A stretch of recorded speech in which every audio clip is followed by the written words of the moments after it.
In this lesson, we're going to look at what's called the lowest common multiple.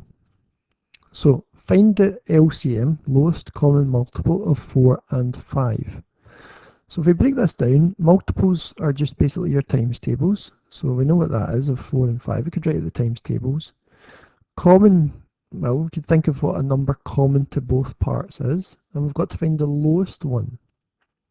Well, let's start with the biggest times table first. Okay, so we'll start with the 5 times table. So we'll go up at 5, 10, 15, 20. Now I could continue, but I'm noticing that 20 is probably going to appear in the 4 times table.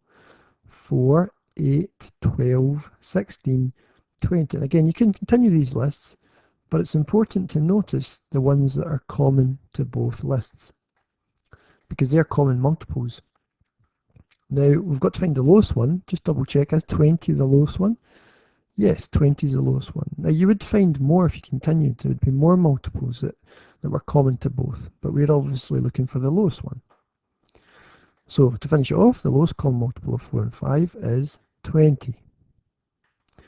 Again, let's look at another one. So, find the LCM, the lowest common multiple of 6 and 11. Now, I tend to always start with the biggest one, because you can get higher numbers quicker. So 11 times table, 11, 22, 33, 44, 55, 66. Now I'm stopping there because I think 66 will divide by 6. Let's double check. 6, 12, 18, 24, 30, 36, 42, 48, 54, 60, 66. That's the first number that's common to both lists. So that means it's the lowest common multiple.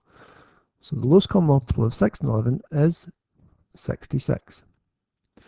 Now some of you might have noticed that if you times the 4 by the 5 you get 20. And if you times the 6 by 11 you get 66. But you've got to be careful, this doesn't always work. I'll try and think of an example of that.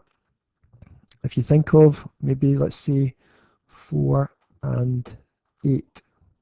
If you want the lowest common multiple of from 4 and 8, it wouldn't, sorry, I wrote 4 and 8.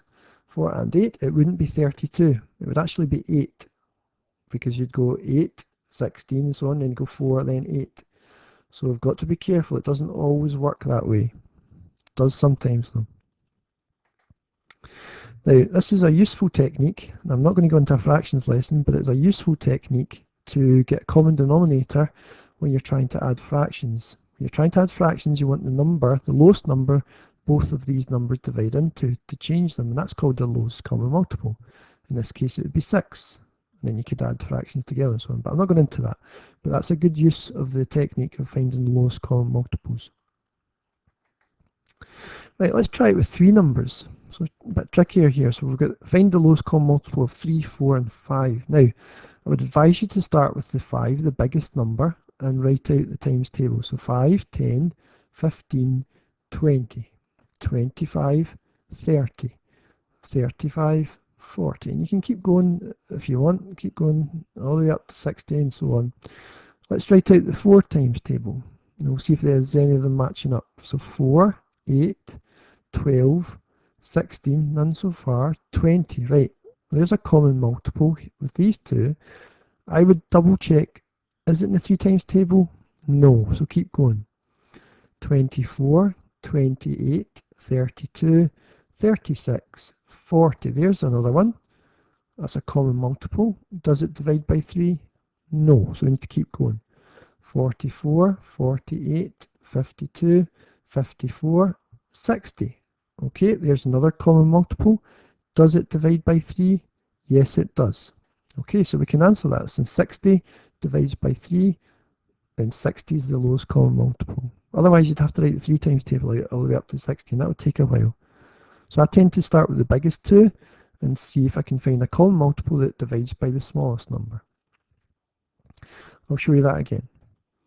So find the LCM of 3, 4 and 8. So we'll start with the biggest number, 8 times table. So let's go up the 8 times table to 24. Now you can keep going if you wanted. And then do the 4 times table. So 4, 8. Now there's a common multiple. Does it divide by 3? No, keep going. 12, 16. There's a common multiple. Does it divide by 3? No, keep going. 20, 24. There's a common multiple. Does it divide by 3? Yes, it does. So since 24 divides by 3, 24 is the LCM, or lowest common multiple of 3, 4, and 8. Now, quite often, these types of questions are asked, the kind of problem-solving questions. So we'll go through this and show you how this relates to lowest common multiples. So at a disco, the red light flashes every 4 seconds, the blue light flashes every 5 seconds, and the yellow light flashes every 6 seconds. At a certain moment in time, all 3 lights flash at the same time. How many seconds pass before they all flash together again? Okay, well, so one's going every 6 seconds, one's going every 5, and one's going every 4, so we've got to find common multiples. So let's start with the 6. So 6 seconds, and then 12 seconds, and then 18, 24, and then 30, and you can keep going and keep going. We need to try and find ones that divide by 5 and then 4. I would just go quite big with this one. We'll go to 60. Let's go up a 5 times table. 5, 10, 15, 20, 25, 30. So there's a common multiple. Does it divide by 4? No. You've got to keep going then. 35, 40, 45, 50. 55, 60. There's a common multiple. Does it divide by 4? Yes, 60 divides by 4. So because of that, 60 is when they all flash again at the same time after 60 seconds. So it's saying how many seconds pass before they all flash together again. Okay, well, they'll all flash together in 60 seconds. Then when in the next time after that, well, it'll take another 60 seconds. So 120 seconds from the starting point, or 60 seconds after that point, and then it'll go up again and again, up in 60s basically.